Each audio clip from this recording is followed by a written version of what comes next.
Hey guys, my name is Jonathan Reich. I'm a licensed CPA in the state of Louisiana, and I want to welcome everyone to the Personal Finance Diaries. This is a channel for keeping things practical and honest. I've spent a lot of time helping businesses and individuals navigate money, from anything from debt to budgeting to smarter financial choices. A lot of times we'll talk about the better way to run your business, or how to get out of debt, stuff like that. I'm not a certified financial planner. I'm not a budgeting guru. I'm just somebody who spends a lot of time around money because it's the nature of my job and what I do every day. And because that's the nature of my job, I'm able to cover some pretty deep topics. And one of those today is the time value of money. And why am I interested in covering that today? Well, about 11 days ago, today is Friday, May 29th, 2026. About 11 days ago, so that'd be May 18th, John Oliver released a video with the Last Week Tonight show. And if you've never seen that, it's hilarious. And he did a really good job. And the video was picking on J.G. Wentworth regarding structured settlements. And I watched it, and I was like, oh my gosh, this is kind of right there on the, it's a little on the nose, honestly. And he did a good job covering why this industry can seem like it's scammy and can take advantage of folks. But there was something that he left out that kind of bothered me because, well, I'll walk you through some of it. I'll minimize myself and show, but the time value of money, it was something he never talked about. The time value of money basically says $20 today is going to be worth more than $20 next year. And the reasons for that are inflation. We've all seen that lately. Inflation's been eating up the dollar value. Every time you go to the grocery store, gas pump, you need to buy something for your kids, sports team, whatever, your money doesn't stretch very far. The other thing is, I can take this dollar today and invest it. Maybe a year from now, if I can yield 8% in the S&P 500, maybe that dollar will be worth $22. And so the time value of money is something that is a really strong compounding factor. And whenever you start to say, well, what's the value of $20 10 years from now, you might find that the dollar value of $20 10 years from now might only be $10 today. And it's really hard for people to wrap their head around that if they're not familiar with the space. Before I jump into kind of why that's important, I'm going to minimize and show you guys some of the jabs that were thrown at J.G. Wentworth. So here's the YouTube video. I've kind of watched the first 2 minutes of it. Structured settlements, factoring companies, it's out there. Like I said, he did a really good job making this video and really throws some pretty serious jabs. And then there's also Reddit posts out there on it. Last Week Tonight show J.G. Wentworth's response to this week's segment, and then it links here. And J.G. Wentworth is basically trying to defend themselves. Courts decide whether they can sell. Our discount rate averages 10% per year. If the person can't make the decision for themselves, the transaction stops. We really serve people who need it. Just stuff like that. And to me, this is a lot of just corporate finger pointing, if I can be honest. I've been on the receiving ends of letters like this where it was very evident that every single word was chosen very specifically. But what I'd like to do is kind of talk more about this time value of money, because when he covers things in this video, I feel like he did a really good job, but he didn't necessarily talk about the time value of money. And so one example that he gave, and the numbers might be slightly off because I'm sure you guys will watch this, was somebody was involved with, I believe, a train accident.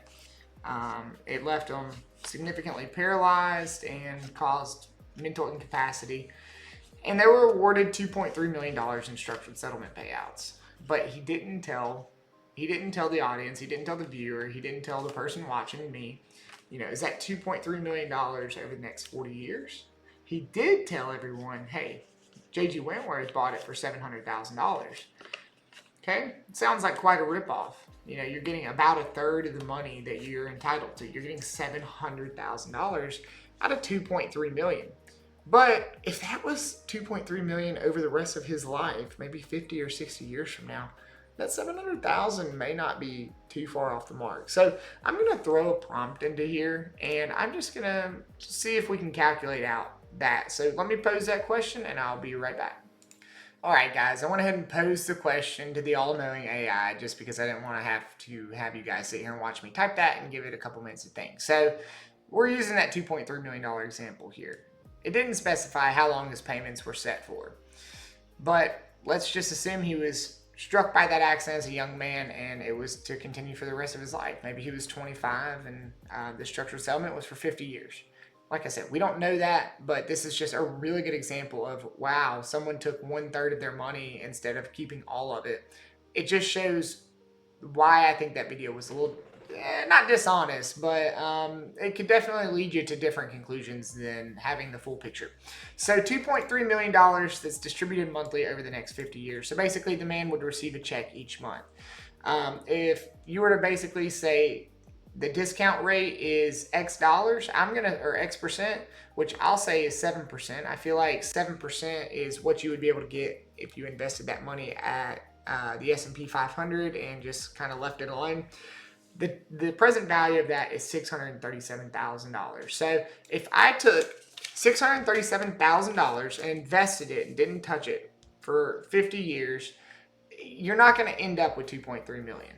It's basically, the discount rate can best be described as a way to convert future money in today's dollars. So don't get them mixed up with like a compounding return rate or anything like that. It's how we calculate what that dollar value is worth today. So he received $700,000 on that $2.3 million investment. But if J.G. Wentworth had chosen a 10% discount rate, it could have been significantly less. We don't know what their profit margins are. But this is a really good way of showcasing. You can't just say, oh, they only got 1/3 of their money. You don't know how long the buyouts were for. You don't know how much of the settlement was bought. So here, this is how I would describe a discount rate. It's money that you receive today is worth more than you would receive years from now because the money can be invested, used to pay debt, or protected from inflation. And so you can see here the different discount rates are what you're going to receive.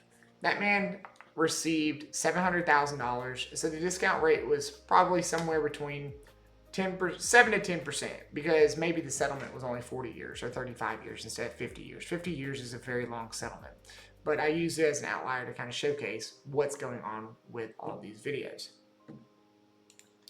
So why is all this important? To me, it's important because you have to have the full picture. There are legitimate use cases for structured settlement buyouts. In my opinion, it can be it can be an industry in which someone who doesn't know can easily be taken advantage of. And that's kind of what we want to prevent, right? That's what this channel and this video is all about. And so now that you have the full picture, you can understand, well, he didn't just get 1/3 of his payments. He got it all up front. Obviously, J.G. Wentworth is going to have some profit baked in. They have to have that because how else are they going to run all those ads? How else are they going to be able to have all these salespeople call and keep them on payroll and pay for their offices? I mean, there has to be profit. You're always going to get less than what you would if you just did nothing. But there are legitimate use cases where, hey, maybe it does make sense to sell a portion of your structured settlement. Maybe you do need a house revision or you need a house remodel so you can have it be handicap accessible after your accident, or maybe you're getting a little older and it's harder to get into the bathroom and you need to redo your bathroom. Like, there are use cases. And so that's why these businesses exist. They also exist to make money just like every other business. So it's just a really fine line to tread whenever you're thinking about selling a structured settlement. But most importantly, you want to try and preserve your income. I mean, if you've been awarded a structured settlement, it's probably because, well, you've been in an accident. Maybe you're incapable of working. And so you might want to go with a company who values like trying to preserve that income stream. And there are some of them out there. J.G. Wentworth, they deserve to be picked on. They're the big player in the space. They also, I think they own PeachTree.